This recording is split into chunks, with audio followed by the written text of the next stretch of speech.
علیہ السلام فرماتے ابو بکر ان کا جواب دو. یعنی آقا علیہ السلام خود جواب نہیں دے رہے، جانتے ہیں کہ ان کو بھی بتانا ہے کہ میری بارگاہ سے تعلیم یافتہ ابو بکر اس قابل ہے کہ وہ تمہارے سوال کا جواب دے سکے. فرمایا ابو بکر تم جواب دو. حضرت سیدنا صدیق اکبر رضی اللہ تعالی عنہ نے ارشاد فرمایا یہ بتاؤ کہ ایک بہت بڑا محل ہے، خالی دیواریں بہت بہترین بنی ہوئی ہے، نقش و نگار بہت بہترین ہے، رنگ و روگن بہت شاندار ہے، اور اس محل کے اندر صرف دیواریں ہیں، نقش و نگار ہے، رنگ و روگن ہے، اور ایک جنگل ہے، اس جنگل کے اندر ایک جھونپڑی ہے، اس جھونپڑی کے اندر سونا بھی ہے، چاندی بھی ہے، دنیا کے جواہرات بھی ہے، دنیا کا دولت بھی ہے، دنیا کا مال بھی ہے، دنیوی دولت بھی ہے. بتاؤ اس محل میں کبھی آج تک چوری ہوئی؟ تو وہ کہتے ہیں کہ نہیں. کہا اس میں جھونپڑی میں چوری ہوگی؟ تو کہنے لگے ہاں وہ جھونپڑی میں چوری ہوگی. کہا کیوں؟ جھونپڑی میں چوری ہو رہی ہے، محل میں چوری نہیں ہو رہی ہے. چوری ہونی چاہیے تھی محل میں، چوری ہو رہی ہے جھونپڑی میں، محل میں چوری نہیں ہو رہی ہے. وجہ کیا ہے؟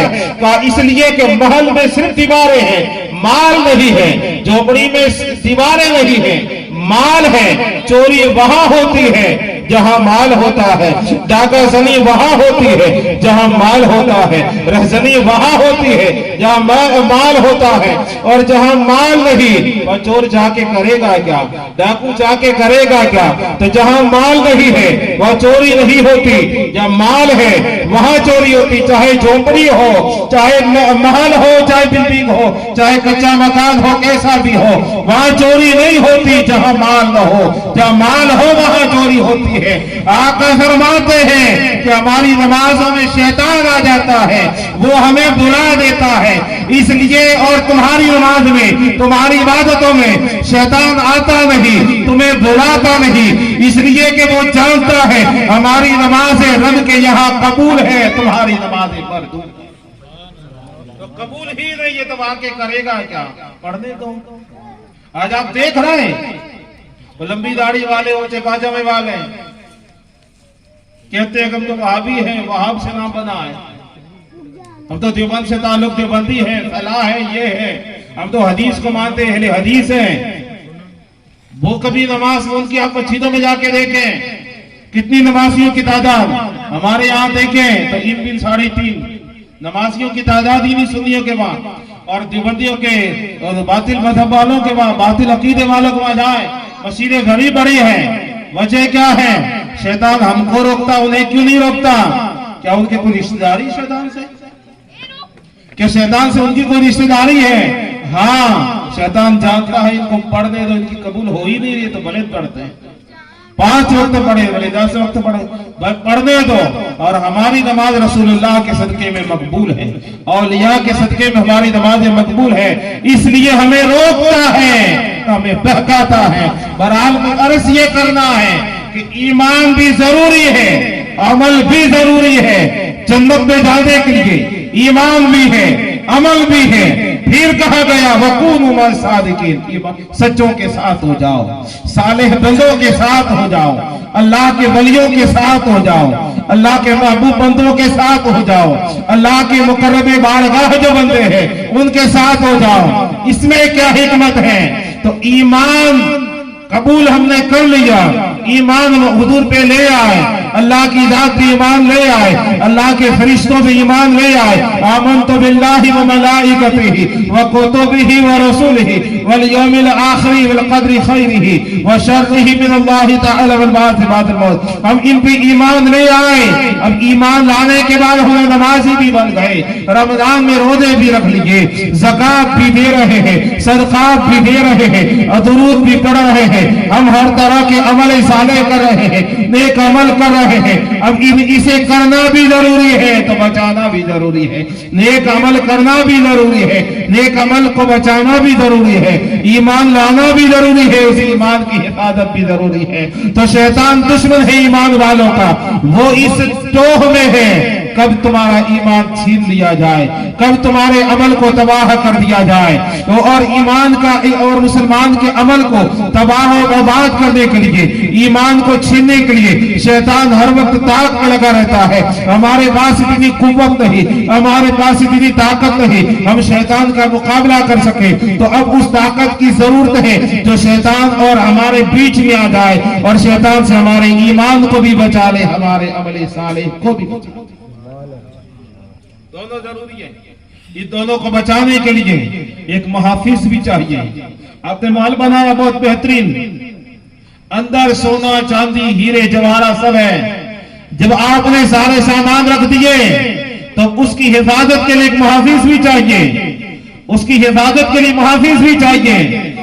تو آپ محافظ تلاش کریں گے اسے جو ایماندار, یہی ہے نا, محافظ اسے تلاش کریں گے جس پہ آپ کو بھروسہ ہو, جس میں آپ کو اعتماد ہو کہ یہ مجھے دھوکہ نہیں دے گا, یہ غداری نہیں کرے گا.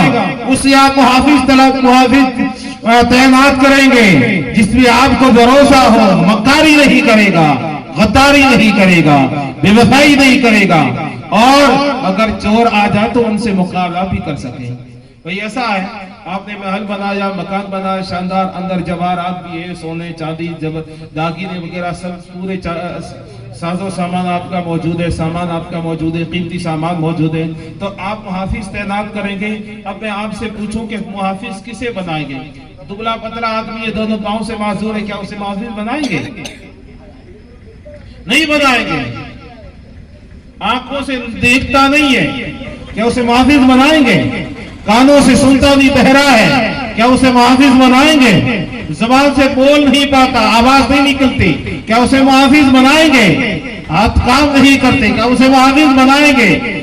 بیمار ہے, کیا اسے محافظ بنائیں گے؟ بوڑھا ہے, چل نہیں سکتا, کیا اسے محافظ بنائیں گے؟ تو آپ فوراً کہیں گے نہیں, محافظ ہونا ایسا ہونا چاہیے جس کے کام بھی کام کر رہے ہو, جس کی آنکھیں بھی سلامت ہو, جس کی زبان بھی سلامت ہو, جو دوڑنے کی صلاحیت بھی رکھے, چلانے کی طاقت بھی رکھتا ہو, بولنے کی طاقت بھی رکھے, چور آ جائے تو مقابلہ بھی کر سکے, جب ڈاکو آ جائے تو اسے مقابلہ بھی کر سکے, اگر نہ سکے تو چلا کر کے لوگوں کو بلانے کی تو بلا سکے, اور چوروں کے آنے کی آہٹ سن سکے. ایسے تیز کان والا چاہیے, اندھیرے میں بھی لوگوں کے سائے کو دیکھ لے ایسی تیز آنکھ والا چاہیے, محافظ ایسا چاہیے. تو آؤ ہم بھی اپنی ایمان اور عمل کے محافظ کو تلاش کرتے ہیں, اور تلاش کرتے ہیں کون ہے جو ہمارا ایمان بچائے, کون ہے جو ہمارا عمل بچائے.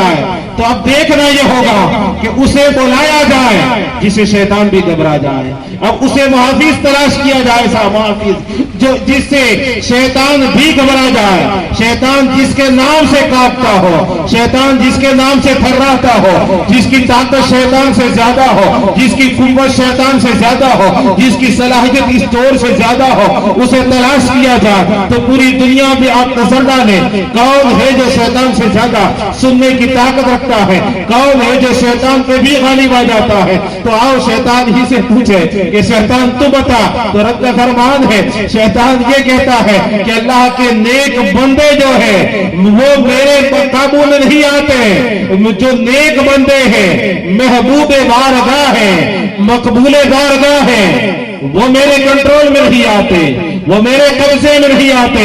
تو پھر انہیں تلاش کیا جائے, انہیں جو اللہ کے محبوب بندے ہیں, جو اللہ کے ولی ہیں, جو اللہ کے دوست ہیں, اللہ کے قریب ہیں, انہیں تلاش کیا جائے. وہ ان کی بارگاہ میں جائے اور جا کر کے کھڑے ہو جائے اور کہے کہ تجھ سے در سے ہے سگ سے ہے مجھ کو نسبت, تجھ سے در سے سگ سے ہے مجھ کو نسبت. میری گردن میں ہے دور کا ڈورا تیرا, میری گردن میں ہے دور کا ڈورا تیرا.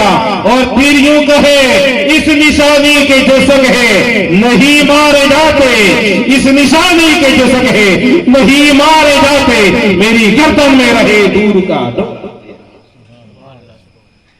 بتاؤ, تو وہ نبیوں کی جماعت ہے, وہ رسولوں کی جماعت ہے جو ہمارے ایمان کی بھی حفاظت کرے, عمل کی بھی کرے. شیطان سے زیادہ قوت انبیاء میں ہے, شیطان سے زیادہ قوت نبیوں کی جماعت میں ہے. رسولوں کی مقدس جماعت کے پاس ہے۔ اے میرے مولا، آج تو رسول آ نہیں رہے، آج نبیوں کا سلسلہ بند ہے، تو پھر اب ایمان و عمل کی حفاظت کے لیے ہم کہاں جائیں؟ رسول پاک صلی اللہ علیہ وسلم آخری نبی بن کے آئے، خاتم النبیین بن کر تشریف لائے، اب ہم کس کے دربار میں جائیں؟ آپ نبی کے صحابہ ہیں، اہل بیت ہیں، یہ شیطان سے زیادہ قوت رکھتے ہیں، شیطان سے لڑنے کی طاقت رکھتے ہیں، شیطان کے سامنے ڈٹ کے کھڑے ہونے کی طاقت رکھتے ہیں۔ ان صحابہ کرام سے مدد لی جائے تو آج تو دنیا میں کئی صحابی نہیں، اور گھبرانے کی ضرورت نہیں۔ ہم کو تو اللہ نے رسولوں کے بعد رسول اعظم دیا ہے، ہم کو رسولوں کے بعد رسول اعظم دیا ہے۔ اسی رسول اعظم کے صدقے میں اللہ نے ہمارے ایمان و عمل کی حفاظت کے لیے غوث اعظم دیا ہے۔ کہیے سبحان اللہ۔ غوث اعظم دیا ہے، اور یہ غوث اعظم ہی کا صدقہ ہے، یہ غوث اعظم ہی کا صدقہ ہے کہ ہم آج ہزاروں میل دور بھارت کی سرزمین پر بیٹھے ہیں، تو اس سرزمین ہند پہ بھی غوث اعظم نے کرم کیا، رسول اعظم نے نگاہ کرم کی۔ غوث اعظم کے فیضان سے نہ بھارت کل خالی تھا، نہ آج خالی ہے، نہ قیامت تک خالی رہے گا۔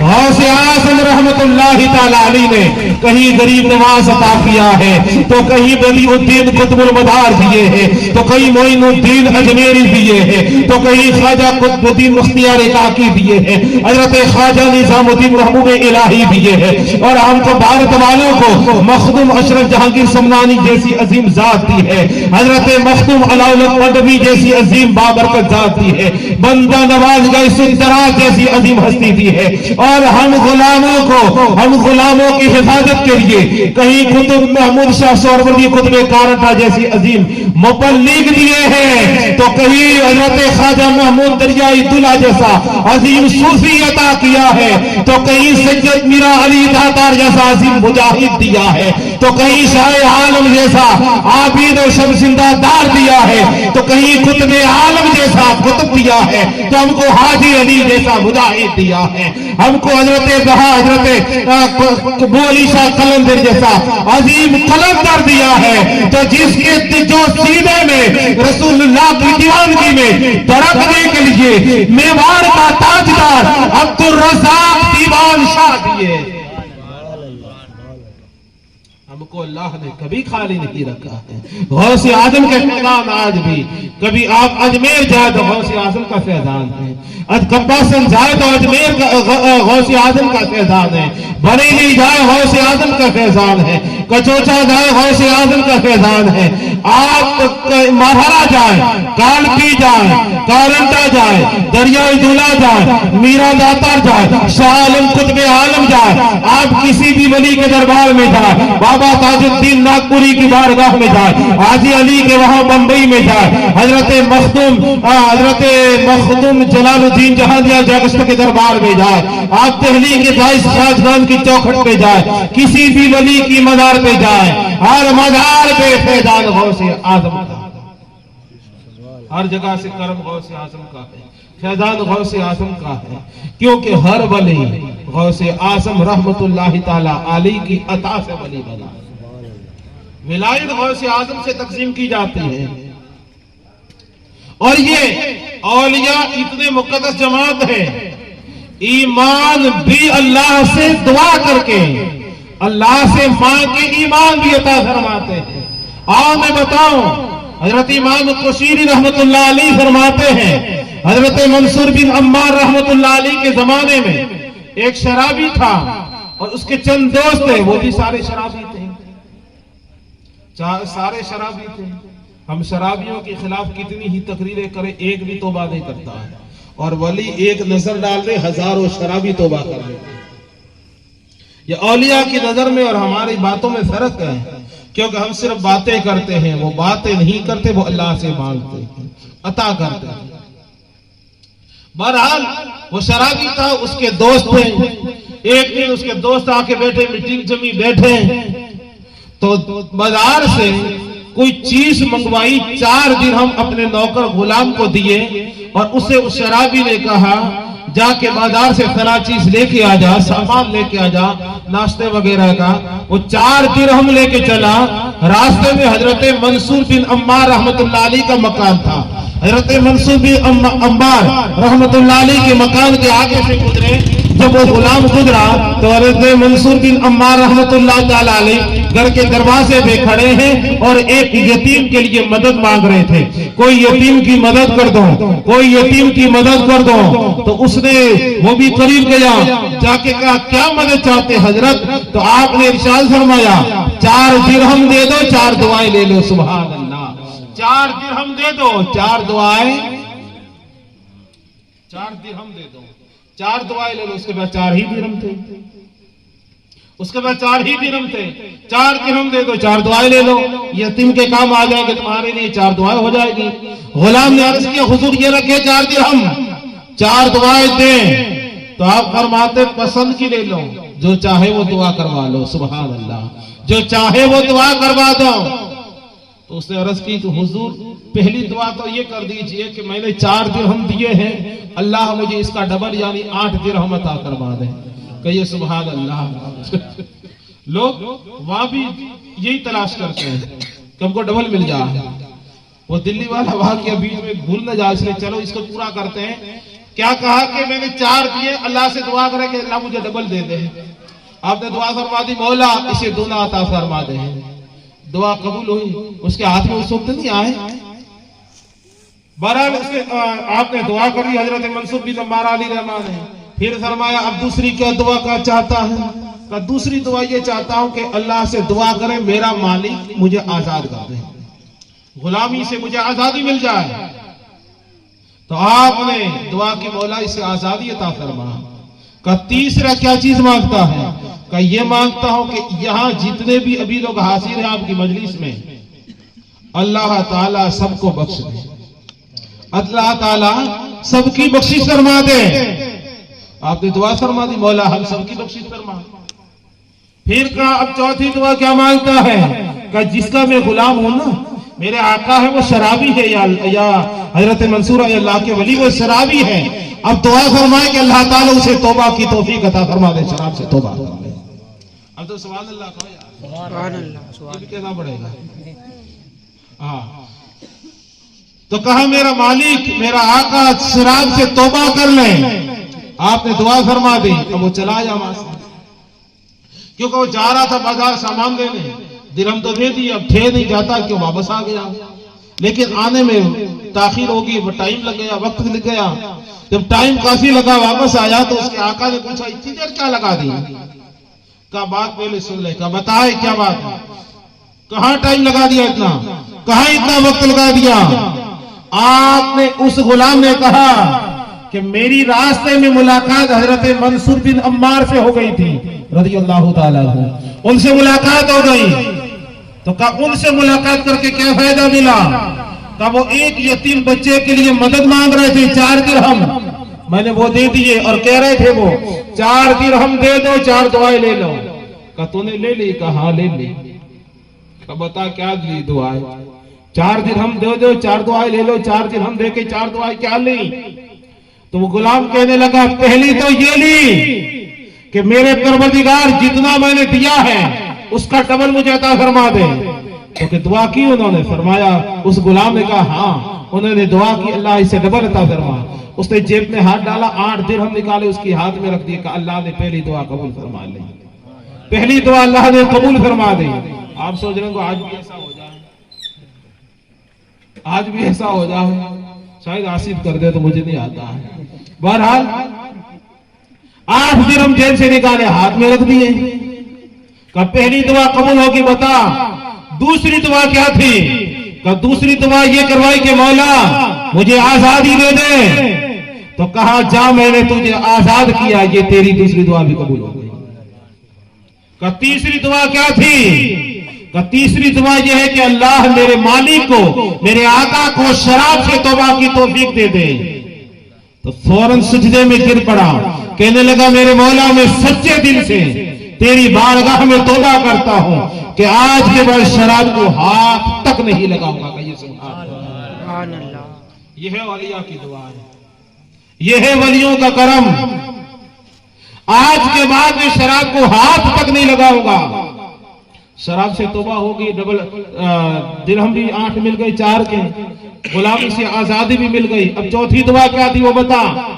تو چوتھی دعا یہ تھی کہ اللہ تعالی ہم سب کی بخشش فرما دے. کہ یہ میرے ہاتھ میں نہیں ہے, یہ میرے ہاتھ میں نہیں ہے, یہ تو رب کے کرم سے قدرت میں ہے, یہ میں نہیں کر سکتا. تو کہا خیر, یہ نہیں کر سکتا, جو میرے ہاتھ میں تھا, جو میرے کنٹرول میں تھا, میں نے کر دیا. تو کہا اب کیا چاہتے ہو؟ اب تجھے آزاد ہو گیا, اب چلا جا, اب آزادی مل گئی ہے, چلا جا. وہ چلا گیا. رات کو یہ شرابی, اس کا آقا, اس کا مالک رات کو سو رہا تھا. خواب میں کیا دیکھتا ہے؟ غیب سے آواز آتی, میرے بندے جو تیرے ہاتھ میں تھا, تیرے کنٹرول میں تھا, وہ تو نے کر دیا. بخشش کرنا, بخشنا یہ تیرے نہیں ہمارے قبضے قدرت میں ہے. جا, میں نے اپنے کرم سے تجھے بھی, منصور بن عمار کو بھی, تیرے آزاد کردہ غلام کو بھی, وہاں جتنے حاضر تھے سب کو ہم نے بخش دیا ہے. جب تو بندہ ہو کے اتنا کر سکتا ہے تو کیا ہم مالک ہو کے, خدا ہو کے اتنا نہیں کر سکتے؟ درود پاک پڑھی, اللہم صلی علی سیدنا و مولانا محمد کما تحب و ترضى بأن تصلي عليه الصلاة والسلام عليك يا سيدي يا رسول الله صلی اللہ تعالی علیہ وسلم. یہ اللہ والوں کی دعائیں ہیں, اللہ والوں کی یہ نگاہ کرم ہے. اس لیے ضرورت ہے کہ ان کے ساتھ ہو جائیں, اس لیے ضرورت ہے کہ ان کے ساتھ ہو جائیں. ہم تو فجر میں بھی اٹھتے ہیں, ہمارا حال یہ ہے کہ فجر میں ہماری آنکھ اگر اذان کے وقت, پہلی بات تو بہت کم مسلمان ہیں جن کی آنکھ فجر میں کھلتی ہے, باقی میاں بھائی سوتے 12 بجے. حضور علیہ السلام نے فرمایا کہ عشاء کی نماز پڑھ کے سو جاؤ, فجر میں جلدی اٹھو. صحت چاہتے ہو, تندرستی چاہتے ہو تو صبح جلدی اٹھو, شام کو جلدی سو جاؤ. اللہ نے دین بنایا کام کرنے کے لیے, رات بنائی آرام کے لیے. اور ہمارے میاں بھائی یہ سوچتے ہیں کہ نہیں, رات ہی کام کے لیے ہے. رات کو 12 بجے, 1 بجے, 1:30 بجے, 2 بجے جا کے سوتے ہیں, صبح 12 بجے اٹھتے ہیں اور پھر 1 بجے اٹھ کے آتے ہیں. مولانا صاحب ایک تعویذ بنا دو. کس بات کا دھندا نہیں چلتا ہے, دھندا کیا مندہ ہے, دھندا مندہ نہیں ہے میرے عزیز, تو خود مندہ ہے. دھندا مندہ نہیں چل رہا, تو خود مندہ. جا کے دیکھ غیر مسلموں کو, جا کے دیکھ غیروں کو. اور یہ وہ کیا کہتے ہیں, وہ ایک جیسی ٹوپی والے بورے, ان کو جا کے دیکھو, فجر پڑھ کے بیٹے دکان کھول دیتے ہیں اور دکان پہ بیٹھ کے قرآن پڑھتے ہیں. بھلے مقبول نہیں ہے, مردود ہے, عقیدہ باطل ہے, مذہب باطل ہے, سب کچھ ہے, مگر صبح پہ وہاں بیٹھ کے قرآن پڑھتے ہیں. اور ہمارے میاں بھائیوں کو تو ایسا باپ کو انتقال ہو جاتا, مولانا صاحب کو کہتا حضرت 40 دن قرآن پڑھنا میرے گھر پہ. کیوں؟ میرے پاپا کے انتقال ہو گیا. پاپا تیرے کے انتقال ہوا, میرے تو زندہ آئے, میں کیوں پڑھتا ہوں؟ بھائی پاپا تیرے مرے, قرآن میں پڑھو. 40 دن قبرستان چلنا پڑے گا سر بات. کیوں؟ میرے پاپا کی قبر پہ, قبر تیرے پاپا کی تو جا, ہم کو کیوں دکھی کر رہا ہے؟ مجھے آتی نہیں صاحب فاتحہ, تو آجا میں سکھاتا ہوں, آجا میں سکھاتا ہوں. تو ٹائم نہیں ہے, تو پھر ماتھے پہ ہاتھ دے کے رو, اور کوئی علاج نہیں ہمارے پاس. باقی ہم سکھانے کا تیار, تو ٹائم نہیں ہے. قرآن پڑھنے کا ٹائم نہیں, نماز کا ٹائم نہیں, روزے کا ٹائم نہیں, دعا کا ٹائم نہیں. پھر پریشانی آئے گی, مصیبتیں آئے گی, بیماری آئے گی, بلائیں وبائیں. آپ دیکھیں اب ہم لوگ بھولنے والے, ہم لوگ جو ہیں بہت جلدی ہر چیز کو بھول جاتے ہیں. کورونا کو بھول گئے. کون سا گھر تھا جس گھر سے جنازہ نہیں اٹھا؟ کون سا گھر تھا جس گھر سے میت نہیں اٹھی ہے؟ جوان جوان جنازے اٹھائے, جوان بچوں کو قبر کے حوالے کیا ہے, چھوٹے چھوٹے بچے یتیم ہوئے ہیں. کئی عورتیں جن کی مہندی کا رنگ بھی ابھی نہیں پھیکا پڑا تھا, اس کا آگ اجڑ گیا. کتنے بچے تھے جن کے سروں سے ماں کا سایہ اٹھ گیا. کتنے بھائیوں نے اپنے بھائیوں کو سپرد خاک کیا, کتنی بہنوں نے اپنے بھائیوں کو دفن کیا ہے, کتنی ماں نے اپنے بیٹوں کی میت پہ آنسو بہائے ہیں. کون سا گھر تھا کہ جہاں میت نہیں ہوئی جائے, جہاں جنازے نہیں اٹھے ہیں، اور لوگ یہ کہتے تھے، میرے پاس آتے حضرت اعلان مت کرو مسجد کا، لوگ ڈرتے ہیں، وہ جھوٹے تھے، وہ جھوٹے تھے، وہ کہتے تھے اعلان مت کرو، کیوں؟ لوگ ڈرتے ہیں، اب تو اعلان ہوتا لوگ ڈر جاتے ہیں، لوگ ڈر جاتے ہیں، اب سمجھ میں آپ کو جھوٹ بول رہے تھے اس وقت، کون ڈرے؟ میں نے تو کہیں ڈر نہیں دیکھا، جیسا پہلے تھا ویسا آج بھی ہے، مسجدیں کل بھی خالی تھی، مسجدیں آج بھی خالی ہیں، مسجدیں مرثیہ خواہ ہے کہ نمازی نہ رہے، یعنی وہ صاحب اوصاف اجازی نہ رہے، کہاں ڈرے لوگ؟ لوگ ڈرے ہوتے تو آپ سجدوں میں ہوتے ہیں، لوگ ڈرے ہوتے تو ہماری مسجدیں خالی نہیں ہوتی، لوگ ڈرے ہوتے تو چہرے پہ یہ ویرانیاں نہیں ہوتی، سجدوں کا نور ہوتا، قرآن کی تلاوت ہوتی گھر میں، یہ گانوں کے باجوں کی آوازیں نہ ہوتی۔ اللہ کے رسول صلی اللہ علیہ وسلم فرماتے ہیں اللہ کو دو آوازیں سخت ناپسند ہیں، اور جہاں دو آوازیں ہوتی ہیں اللہ کی لعنتیں برستی ہیں۔ پوچھا یا رسول اللہ وہ کیا ہے؟ وہ دو آوازیں کون سی ہیں کہ جہاں پہ جس آواز آئے تو اللہ کو اتنی ناپسند کہ لعنتیں برسے؟ اور میرے آقا فرماتے ہیں وہ دو آوازیں، ایک یہ ہے غم کے وقت چلا کے رونا، کسی کی میت ہو جائے، گھر میں کسی عزیز کی موت ہو جائے تو چلا کے رونا اللہ کو سخت ناپسند ہے۔ یا رسول اللہ کرے کیا؟ باپ کے انتقال میں روئے نہیں، آقا فرماتے ہیں صبر کریں، کیونکہ اللہ تعالیٰ صبر کرنے والوں کے ساتھ ہے، ان اللہ صابرین، تم صبر کرو اللہ کی رحمتیں شامل ہیں۔ صبر کی تعلیم دی ہے۔ اور دوسری آواز آقا فرماتے ہیں خوشی کے وقت باجے کی آواز اللہ کو اتنی ناپسند ہے کہ جس گھر میں خوشی ہو، شادی ہو، عقیقہ ہو، بچے کی پیدائش ہو، باجے کی آواز آتی ہے اللہ کی اس گھر پہ لعنت برستی ہے۔ یہ میں نہیں کہہ رہا، میرے آقا کی حدیث ہے، سرکار فرماتے ہیں کہ باجے کی آواز خوشی میں آتی ہے اللہ کی لعنتیں برستی ہے۔ بتائیں جس گھر میں اللہ کی لعنتیں برستی ہو اس گھر میں رحمت کے فرشتے کیسے آئیں گے؟ اس گھر میں رحمتیں کب برسے گی جس گھر میں اتنی لعنتیں برس رہی ہو؟ اس لیے ضرورت ہے اولیاء کرام، اس لیے ولیوں کی ضرورت ہے کہ ان کے قریب ہو جائیں، ان کے دامن سے وابستہ ہو جائیں، تو یہ جو ہم نے نیک عمل کیے اس کی بھی حفاظت کریں گے، برے عمل سے بھی ہمیں بچا لیں گے۔ ان کی دعاؤں سے ہم برے عمل سے بھی بچائیں گے اور نیک عمل بھی بچائیں گے۔ کب؟ جب ان کے ساتھ ہو جائیں گے۔ آج ساتھ تو ان کے ہو گئے، بہت ہو گئے، ساتھ تو بہت ہو گئے، لیکن آج ایک نعرہ لگاتا ہے غوث کا دامن نہیں چھوڑے، اسے پوچھو پکڑا کب تھا؟ اور اب ایسا ہے کہ لوگوں نے صرف دامن ہی پکڑا تو اسی کو کھینچ رہے ہیں، وہ دامن ہی پکڑ کے کھینچ رہے، بس پکڑا کب تھا؟ غوث کا دامن نہیں چھوڑیں گے، خواجہ کا دامن نہیں چھوڑیں گے۔ مت چھوڑنا بھائی، پکڑ کے رکھ، لیکن کھڑا رہے، پکڑ پھٹ جائے گا۔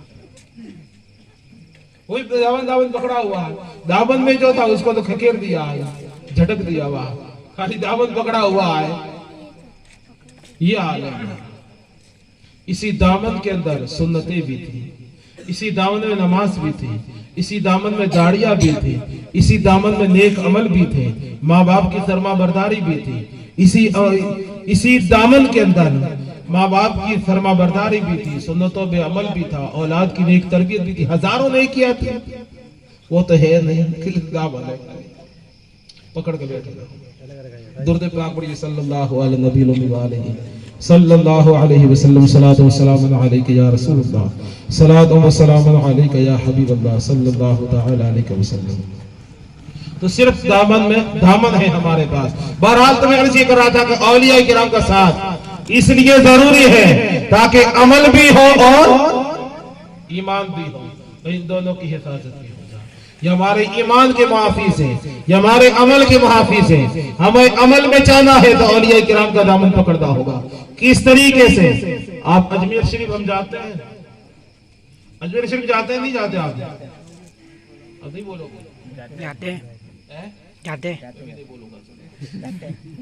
جاتے ہو نہیں جاتے ہو؟ جاتے ہیں۔ کل کیا ہے؟ چھٹی شریف ہے۔ چھٹی شریف ہے؟ ہاں۔ فاتحہ لگا رہا۔ اجمیر شریف جا کے کیا کرتے ہیں؟ اجمیر شریف جاتے ہیں نا، کیا کرتے ہیں؟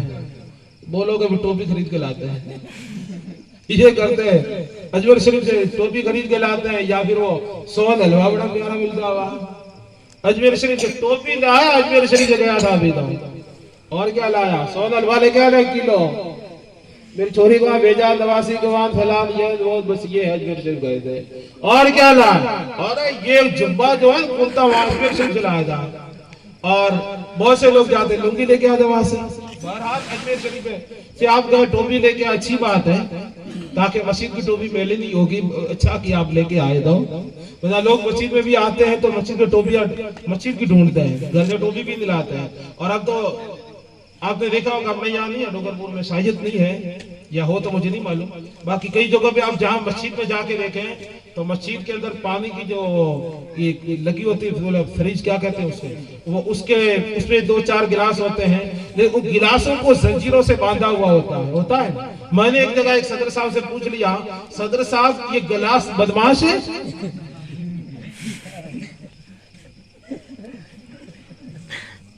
کیا ہوا ان گلاسوں کو بھاگ جاتے ہیں؟ باندھا کیوں؟ بھائی انسان کو باندھا کب جاتا؟ پاگل ہو جائے۔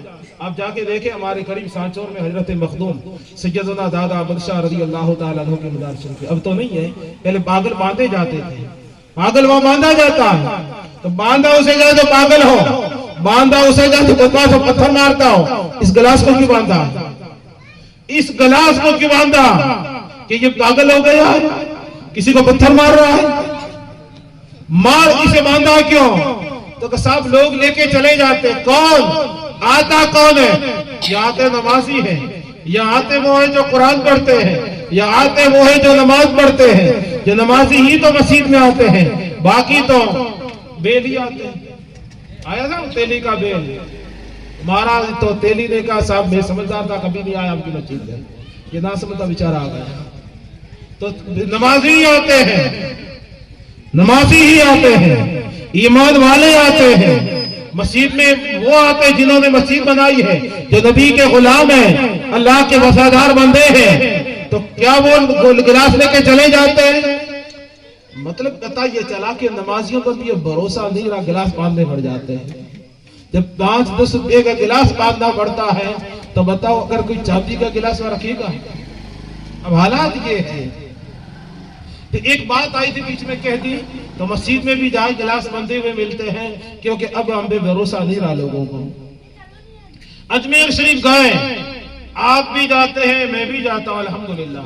اللہ سے دعا ہے کہ اللہ تعالیٰ ہم سب کو بار بار اجمیر دکھائے، بار بار اجمیر دکھائے، اور اجمیر کے صدقے میں بغداد ہوتے ہوئے، کربلا ہوتے ہوئے مدینے کی حاضری نصیب فرمائے۔ آمین کہہ دیجیے۔ آپ سوچیں گے تو ڈونگر پور بھی ٹھیک ہو، مدینے میں کس کو قسمت والے جاتے ہیں؟ میرے قسمت کی قسم کھاتے ہیں سکانے بغداد، ہند میں بھی رہوں تو دیتا رہوں پہرا تیرا۔ تو بہرحال اجمیر شریف جاتے ہیں، جا کے کرتے کیا ہیں؟ آج کو بتاؤ، اجمیر شریف پھول لے کے جاتے اچھی بات ہے، اجمیر شریف چادر لے کے جاتے اچھی بات ہے، وہاں غریب فقیر جو بیٹھے ان کو جو صدقات وغیرہ دیتے ہیں یہ بھی اچھی بات ہے، وہاں جا کے دعا مانگتے ہیں اچھی بات ہے، لیکن دعا مانگنے کا سلیقہ نہیں آتا ہے۔ کیا کر کے یا خواجہ تیرے بھکاری آئے ہیں، بھیک دے دو، بھیک ہی ملتی ہے، بھیک ہی ملتی ہے۔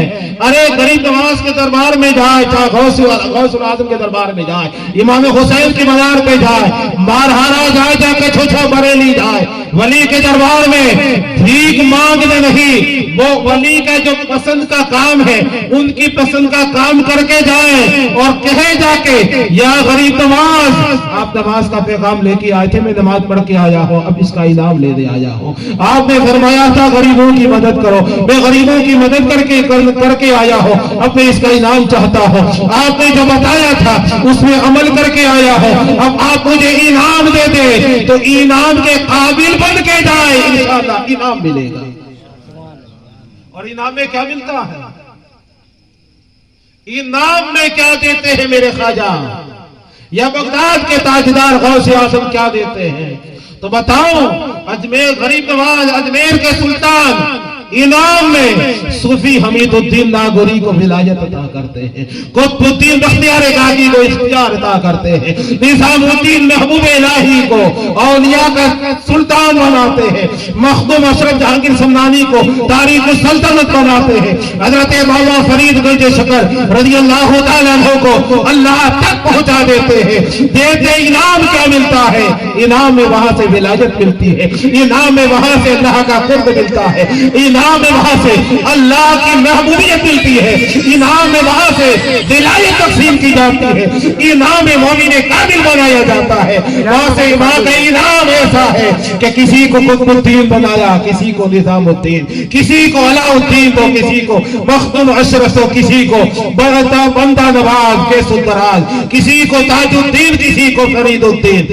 یہ ہے وہاں کا انعام۔ وہاں اگر ہم بھی جائیں انعام لینے والوں کی لائن میں کھڑے ہو جائے، مانا کہ وہ انعام نہ ملے جو نظام الدین کو ملا تھا، جو علاء الدین فرید الدین کو ملا تھا، کم سے کم ان کا صدقہ ہی مل جائے تو کافی ہے، ان کا صدقہ ہی مل جائے تو کافی ہے۔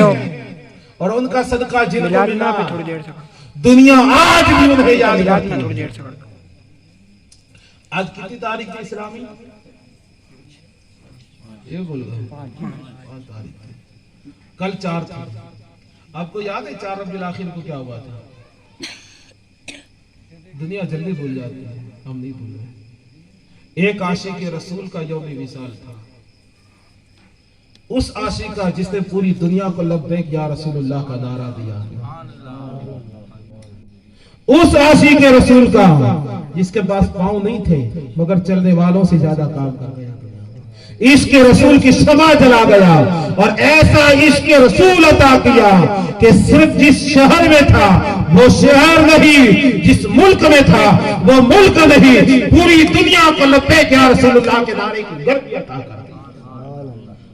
نام اس کا خادم حسین تھا، مگر وہ صرف نام کا نہیں کام کا خادم حسین تھا، اور ایسا حسین اعظم کا فیض ملا تھا کہ صحیح معنوں میں جس نے امام حسین کے مشن کی خدمت انجام دی اور خدمت امام مشن امام عالی مقام کر کے خادم حسین بنا ہے، دنیا سے گئے اور جانے کی شان بھی نرالی ہے، جانے کی شان نرالی ہے۔ میں نے دیکھا نہیں تھا، آپ نے دیکھا نہیں، بالمصافحہ ملاقات کی نہیں، کبھی وہ ہمارے شہر آئے نہیں، ہمارے ملک میں آئے نہیں، ہم ان کے ملک میں گئے نہیں، لیکن جس دن 4 ربیع الاخر کو پچھلی سال ان کی انتقال کی خبر آئی، جمعرات کا دن تھا، سوشل میڈیا کے ذریعے خبر آئی کہ امیر المجاہدین علامہ خادم حسین رضوی رحمۃ اللہ علیہ انتقال کر گئے۔ آنکھیں بھاس پڑی، دل غمگین ہو گیا، چہرے جا گئے۔ کہا کہ یا اللہ کیا ہو گیا؟ تو کہنے والے نے کہا، اے فرشتہ اجل کیا تیری خوب پسند تھی، اے فرشتہ اجل کیا خوب تیری پسند تھی، پھول وہ چنا جو سارے گلشن کو ویران کر گیا، پھول وہ چنا جو سارے گلشن کو ویران کر گیا۔ ایک موت خادم حسین کی ہوئی، دنیا غمگین ہو گئی، ملے نہیں مل مشافہ مگر غمگین ہو گئے۔ وجہ کیا تھی؟ وجہ یہ تھی کہ اس نے اپنی بات نہیں کی، اس نے اپنی بات نہیں کی، اپنے باپ دادا کا نعرہ نہیں دیا، اپنے شہر اور ملک کا نعرہ نہیں دیا، نعرہ اپنے رسول کا دیا، نعرہ آقا کائنات کا دیا، مخدوم کون و مکان کا دیا، خواجہ کونین کا نعرہ دیا، آمینہ کے لال کا نعرہ دیا، لبیک یا رسول اللہ کی گرمی دی، یا رسول اللہ میں حاضر ہوں کا نعرہ دیا، اور ایسا نعرہ دیا کہ اسی نعرے میں کوئی ممتاز قادری ہے تو کوئی ممتاز قادری ہے تو کوئی مجھے مجتبیٰ قادری ہے، کوئی ایسے شہید غازی اور دیوانے بن گئے علامہ خادم حسین کے بارے میں کسی شاعر نے کہا تھا، بڑا سچ کہا تھا کہ خدا کی رحمتیں ہو امیر کارواں تجھ پر، خدا کی رحمتیں ہو امیر کارواں تجھ پر، فنا کے بعد بھی ہے باقی شان رہبری تیری، فنا کے بعد بھی ہے باقی شان رہبری تیری، خدا کی رحمتیں ہو اے امیر کارواں تجھ پر، فنا کے بعد بھی باقی ہے شان رہبری تیری۔ خدا ان کی برکت پہ گوہر باری کرے، حشر تک حشر تک شان کریم ناز برداری کرے۔ ایسا پھول تھا پورا گلشن میرا تو کون بھولتا ہے۔ اچھا آپ دیکھیں، میں نے بھی اتنی عمر پائی ہے، آپ میں سے بزرگ بیٹھے ہیں جنہوں نے میرے سے ڈبل جن کی عمر ہوگی، آپ سے میرے سے بزرگ بیٹھے ہیں، بڑے بڑے جنازے سنے ہیں، دیکھے ہیں، مگر بتاؤ علامہ خادم حسین کے جنازے میں جو دیوانوں کے مجمع تھا، ایسا کہیں دیکھا، کہیں سنا؟ 1000 2000 10,000 5,000 نہیں، 1 لاکھ 2 لاکھ نہیں، 1.5 کروڑ کا مجمع تھا دیوانوں کا، اور سب کی خواہش کیا تھی؟ علامہ خادم حسین کے جنازے کو کندھا دے دو، علامہ خادم حسین رضوی کے جنازے کو کندھا دے دو، اپنے کیا بیگانے کیا، وہ بھی آئے جو شرک کے نعرے لگاتے تھے، بڑے بڑے سادات، بڑے بڑے علماء، بڑے بڑے شعراء ان کے جنازے میں شامل، اور پوری دنیا کا مشہور ثنا خواں عاشق رسول امیر سرجہ قادری صاحب کی ملا 1.5 گھنٹہ تک دھوپ میں کھڑے رہے۔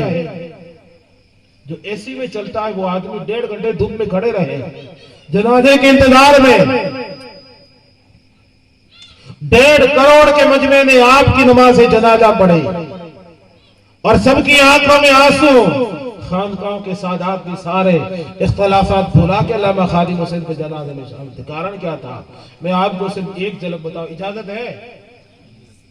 بولو نا یار، ختم کر دو کیا، بولو زہید بھائی اکیلے کہہ رہے ہیں، درود پاک پڑھی، اللہم صلی علی سیدنا و مولانا محمد طب القلوب و دوائها وعافیت البدان و شفائها ونور الابصار و ضیائها وعلی آلہ و صحبہ دائما ابدا، صلاۃ و سلام علیک یا رسول اللہ صلی اللہ علیہ وسلم۔ آپ نے جو دھرنا دیا تھا عشق ناموں سے رسالت کے پہرا دینے کے لیے، ختم نبوت پہ جب اس ملک کے اندر ڈاکے ڈالے جانے لگے، ختم نبوت کا جب مسئلہ آیا تو علامہ خادم حسین رضوی رحمت اللہ تعالی علیہ میدان میں ڈٹ گئے، مجاہدوں کو لے کر، غازیوں کو لے کے، شہیدوں کو لے کے میدان جنگ میں ڈٹ گئے، اور محاذ قائم کر لیا کہ نہیں، ختم نبوت کے پاسبان زندہ ہے، ختم نبوت کے پہرا دینے والے پہرے دار محافظ ابھی تک زندہ ہے، نبی کے عاشقوں کے سے دنیا خالی نہیں ہوئی ہے، ممتاز قادری، عبدالقیوم اور ان کے چاہنے والے آج بھی حیات ہے، آج بھی زندہ ہے۔ ممتاز قادری کو دفن کیا ہے، ممتاز قادری کا جذبہ زندہ ہے، عبدالقیوم کو دفن کیا ہے، عبدالقیوم کا جذبہ زندہ ہے، علم الدین کو دفن کیا ہے، علم الدین کا جذبہ زندہ ہے۔ میدان میں اتر گئے، ایک طرف پولیس اور فوج تھی وہ گولیاں برسا رہی ہے، تو دوسری طرف قدرت بھی امتحان لے رہی تھی۔ یہ سردیوں کا موسم، دسمبر جنوری کی سردیوں کا سخت موسم تھا، اس موسم میں ایک طرف دشمن گولیاں چلا رہا تھا، دوسری طرف قدرت آسمان یوں رہی تھی کہ باران رحمت کا نزول ہونے لگا، بارش سردی میں برسنے لگی۔ وہ نوجوان 17-18 سال کے نوجوان تھے، نوجوان بچے تھے، اللہ نے کیا جذبہ دیا تھا، ان کے حوصلوں کو سلام، ان کے جذبوں کو سلام، ان کے جوش کو سلام۔ انہوں نے اپنے بٹن کھول دیے، کرتے اتار دیے، اور لبیک یا رسول اللہ کی صدا لگاتے ہوئے میدان میں سو گئے، اور ڈاکٹر اقبال کی زبان میں کہنے لگے، باطل سے دبنے والے اے آسنا نہیں ہے ہم، باطل سے دبنے والے اے آسنا نہیں ہے ہم 100 بار کر چکا ہے تو انتہا ہمارا 100 بار کر چکا ہے تو انتہا ہمارا یونان و مصر سب مٹ گئے جہاں سے یونان و مصر سب مٹ گئے جہاں سے مگر باقی ہے اب تک نام و نشان ہمارا مگر باقی ہے اب تک نام و نشان ہمارا چین و عرب ہمارا ہندوستان ہمارا چین و عرب ہمارا ہندوستان ہمارا مسلم ہے ہم وطن ہے سارا جہاں مسلم ہے ہم وطن ہے سارا جہاں ہمارا اور کہا اے آبروئے گنگا وہ دن ہے یاد تجھ کو اے آبروئے گنگا وہ دن ہے یاد تجھ کو اترا جب تیرے کنارے کارواں ہمارا اترا جب تیرے کنارے کارواں ہمارا اور یہی علامہ خادم حسین رضوی 55 یا 50 سال سے کچھ حکم مرتے اس عمر کے اندر بھی وہ بندہ بیماری کے باوجود بڑھاپے کے باوجود حوصلہ اتنا کہ جوان بھی جس کے حوصلے کے آگے فیل ہو جائے وہ بھی بارش میں ڈٹ کے بیٹھا ہے سردی آئی میدان سے ہٹا نہیں بارش آئی میدان سے ہٹا نہیں اور پھر وہ وقت بھی آیا کہ حکومت وقت بھی گھٹنے ٹیکنے میں مجبور ہو گئی اور کہنے لگی خادم حسین تیرے جذبے کو سلام ختم نبوت کے پہرے دار کے زندہ ہے تو انشاءاللہ ہم بھی ختم نبوت کے پہرے داری کریں گے اور لبیک یا رسول اللہ کے نعروں سے پوری دنیا گونج اٹھی زمین و آسمان کانپ گئے اور رسول پاک صلی اللہ علیہ وسلم کے دیوانوں کی قدرت نے بھی مدد کی حکومت اور پوری دنیا میں جس وقت خادم حسین کا سہرا اٹھا حکومت جس کے آگے گھٹنے ٹیکنے میں مجبور ہو گئے اور جو اس کو ان کا جو قانون بنا تھا وہ قانون واپس لینے میں مجبور ہو گئی یہ جذبہ تھا اس عاشق رسول کا یہ جذبہ تھا اس مجاہد آزادی کا جسے دنیا امیر المجاہد ہے علامہ خادم حسین رضوی نقشبندی رحمت اللہ علیہ کہتے ہیں سلسلے نقشبندیہ میں جو بیعت تھے مفتی اعظم ہند سے جن کو خلافت تھی اور جو اپنے وقت کا شیخ الحدیث تھا حدیث سبحان اللہ ورنہ کوئی خادم حسین سے سیکھے حدیثیں اور ہدائی کے بخشی سے لوگ دیکھ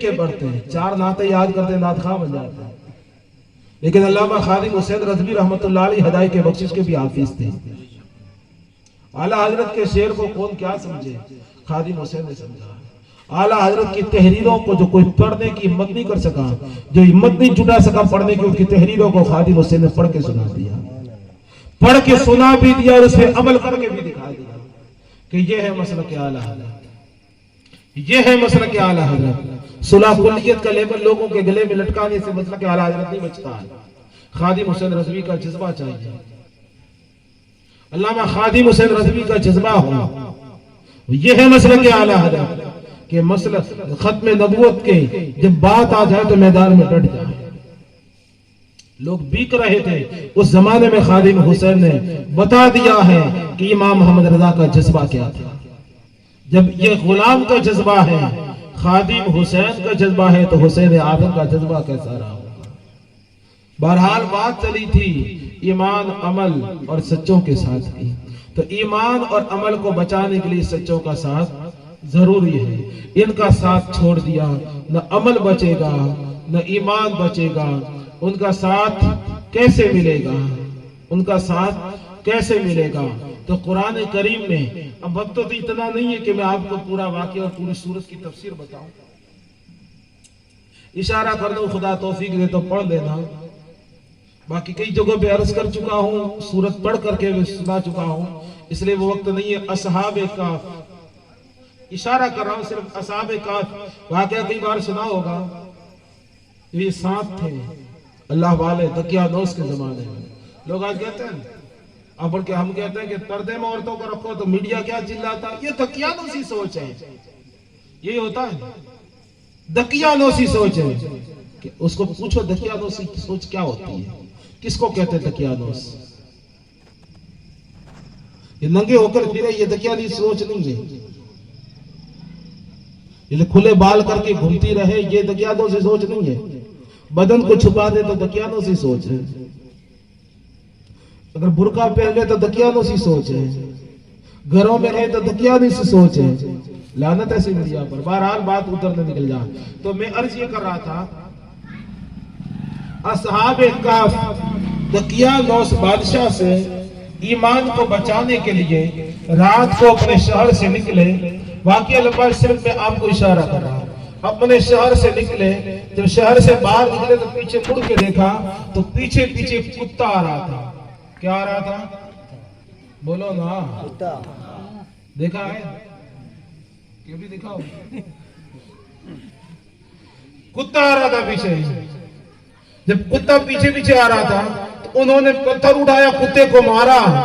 تو اس کتے نے آسمان پر دیکھا اور اس کی پروردگار مجھے زبان عطا کر کہ میں ان سے دو باتیں کر سکوں. اللہ نے کتے کو زبان عطا کی. جب اگر نیت سچی ہو تو اللہ تعالیٰ پتھر کو بھی زبان عطا فرما دیتا ہے. اگر ہم سچے دل سے دعا کریں تو کیا ہماری دعا قبول نہیں ہوگی؟ دل میں نیت سچی ہو, دل میں پتھر نہ ہو.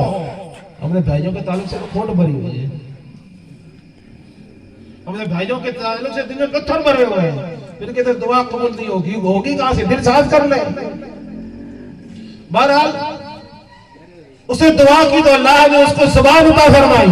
وہ زبان سے بولا, اے اللہ والو مجھے اپنے سے جدا نہ کرو, مجھے پتھر نہ مارو, مجھے اپنے ساتھ رکھ لو, اپنے سے جدا نہ کرو. وہ گڑگڑانے لگا اور آواز دینے لگا. ان اللہ والوں نے کہا دیکھ ہم چھپنے کے لیے جا رہے ہیں. کہاں جا رہے ہیں؟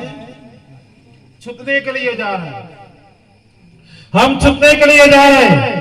اور کتے کا کام ہے فقیروں کو بھگنا. آج بھی کتے ہیں پینٹ شرٹ پہن کے نکلے گا ایک دم بن ٹھن کے, 30 مار خان بن کے جائے گا. کتا سالہ نیچے گردن تو جھکا دیتا ہے. اور کوئی میری طرف بیچارہ شلوار کرتا ہے یا لمبا داسا پہن کے نکلے تو کتا پیچھے دوڑتا ہے یا ایسا نہیں ہوتا؟ داڑھی والا ہاتھ میں ٹوپی ہے یا گلے میں رومال وغیرہ ڈالا ہوا ہے تو کتا پیچھے دوڑتا ہے. یہ فطرت ہے کہ اللہ والوں کو بھونکنا. اللہ والوں کو آج بھوکے, چاہے وہ 2 پاؤں والا ہو وہ بھی کتا ہے, 4 پاؤں کا تو بھی کتا ہے. تو اس کا کام, تیرا کام ہے بھونکنا. ہم جا رہے چھپنے تو بھوکے گا, ہم پکڑے جائیں گے. کہا نہیں بھوکوں گا, مجھے ساتھ رہنے دو. کیا کہا؟ مجھے نہیں بھوکوں گا, چپ رہوں گا, خاموش رہوں گا, مجھے ساتھ میں چھوڑو. ساتھ میں چھوڑ دے دو. میں ساتھ میں چھوڑا, میں تمہارے ساتھ رہنے دو مجھے. میں اپنی عادت چھوڑ دوں گا. کہا ٹھیک تو پھر آ جا. ساتھ میں چلا, غار میں گئے, جا کے سو گئے. 350 سال بعد اٹھے. لمبی کہانی ہے. 350 سال کے بعد اٹھے. اور آج بھی وہ کتا کہاں اس غار کے منہ پہ بیٹھا ہے, کلاجہ پھیلائے ہوئے. قرآن کہتا وَقَلْبُهُمْ بَاسِطٌ ذِرَاعَيْهِ بِالْوَسِيدِ. وہ کتا آج بھی اپنی کلاجہ پھیلائے ہوئے بیٹھا ہے. اور یہ آیت پڑھ کے اگر کوئی پاگل کتا ہے یا کاٹنے والا کتا ہے, آیت پڑھ دو اور اس کتے کا نام تک ذکر کر دیا. کیا نام ہے اس کتے کا؟ کتمیر. کیا نام ہے؟ فاتحہ لگتی ہے نا صاحب کہف کی. وہ کتے کا ذکر قرآن میں اور قلب مصطفیٰ پہ وہ آیت نازل ہوتی جس آیت میں اس کتے کا ذکر ہے. بتاؤ وہ کتا کتنا عظیم ہے. حضرت موسیٰ علیہ السلام کے دور میں ایک اللہ والا تھا. اس نے حضرت موسیٰ کے لیے بدعا کر دی. اللہ تعالیٰ نے اس کی عبادتیں رد کر دی اور فرمایا وہ اصحاب کہف کا کتا جو ہے. اچھا ایک بات یہ ہے, کتے جنت میں نہیں جائیں گے. کتے جنت میں بولے نا نہیں جائیں گے. اب آپ سوچیں ہم تو گئے نہیں, ہم کو بتا نہیں ہے. میں بتا رہا ہوں آپ بولتے ہیں گیا میں بھی نہیں ہوں. انشاءاللہ جائیں گے. بولے انشاءاللہ جنت میں جائیں گے حضور کے صدقے میں, شفاعت سے حضور کی. تو کتے جنت میں نہیں جائیں گے, انسان جائیں گے. کیونکہ جانوروں کے لیے نہیں, انسانوں کے لیے اس کو مٹی کر دیا جائے گا. تو کتا ولیوں کے ساتھ رہا. قرآن میں جس کا ذکر نام کتمیر ہے وہ بھی جنت میں جائے گا. جائے گا کیسے؟ وہ تو جانور ہے, جانور جائے گا نہیں. تو حضرت موسیٰ علیہ السلام کے لیے اس عابد نے دعا کی تھی. نہ میرے ذہن سے نکل رہا, اس اللہ والے نے, اس راہب نے اللہ حضرت موسیٰ کے لیے دعا کی, نبی کے لیے. اللہ تعالیٰ نے اس کی عبادت اس کے منہ پہ مار دی گئی, اس کے منہ پہ مار دی. اور رب نے فرمایا اصحاب کہف کا جو کتا ہے اس کتے کو اس کی شکل بنا کر اس کو جنت میں بھیج دوں گا, اور اس کتے کی شکل اس کو لے کے جنت میں ڈالوں گا. انسان کی شکل لے کر کے کتا جنت میں جائے گا, کتے کی شکل لے کے انسان جہنم میں جائے گا. کیوں؟ اب اللہ والوں کا ساتھ اختیار کرنا تو کیا کرنا ہوگا؟ اس کتے نے سکھا دیا عادت بدل دو. کیا کرنا ہوگا؟ عادت بدلو, اپنی عادت بدلو. وہ جو کہے ایسا کرو, وہ کہے کھڑا رہے تو کھڑے رہو, وہ کہے بیٹھ جاؤ تو بیٹھ جاؤ, وہ کہے یہ نہ کھاؤ تو مت کھاؤ, وہ کہے بھوکے رہو تو بھوکے رہو, وہ کہے کہ عبادت تو عبادت, وہ جو کہے وہ کرو. تو تم اگر مولانا روم بھی ہو تو مولا روم بن جائے گے. باتیں اتنی یاد آ رہی ہے کہ کرتا سوچ رہا ہوں کہ کرتا ہی چلا جاؤ. ایسا مجمع پہلی بار دیکھا. بہرحال ایسا ہے کہ دوستی ہونی چاہیے. اچھی بات ہے. اور سب نوجوان بیٹھے ہیں ماشاءاللہ. یہ آپ کی بڑے اچھے لوگ ہیں کہ سب نوجوان بیٹھے. نوجوان حالانکہ بہت کم آتے ہیں, اور آتے بھی ہیں تو ان کے منہ چالو رہتے ہیں. ابھی تک کہیں نظر نہیں آیا, دیکھ کب سی رہا ہوں, کیونکہ ہماری عادت بڑی خراب ہے, ہم کہہ دیتے ہیں.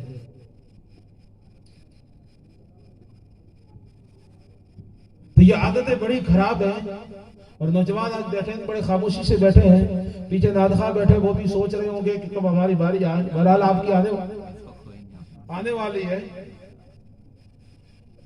تو اولیاء کرام کا ساتھ بڑا ضروری. اللہ تعالیٰ آصف کی شادی میں برکت عطا فرمائے. اس شادی کے بعد جتنی بھی نیک جائز رسومات اللہ تعالیٰ ان کو قبول فرمائے. آمین. وما علینا الا البلاغ. السلام علیکم.